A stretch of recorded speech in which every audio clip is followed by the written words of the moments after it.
Roll number 1, yes sir. Roll number 100, yes sir.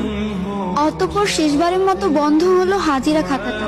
খাতাটা পড়ে থাকবে হয়তো স্কুলের কোনো এক কোণে, কিন্তু ধুলো জমা ওই পাতাগুলোতেই জমে থাকবে 5টি বছরের মায়াজালে আবদ্ধ কিছু মানুষের নাম, কিছু মুহূর্ত আর জীবনের উষ্ণতম স্মৃতিগুলো।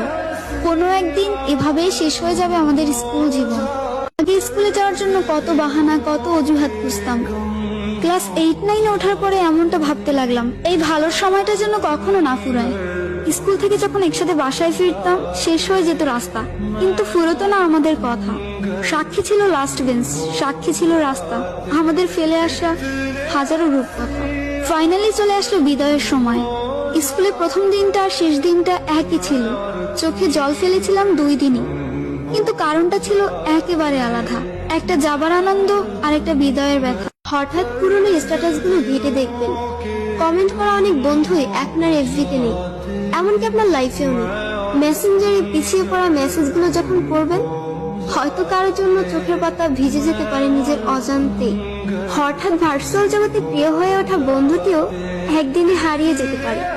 একদিন মেসেজ না দিলে রেগে যাওয়া মানুষটিও মাসের পর মাস মেসেজের রিপ্লাই দেওয়ার মতো সময় পাবে না। ব্যস্ততার কাছে আমরা সবাই পরাজিত, তবুও দিন শেষে রাতের আধারে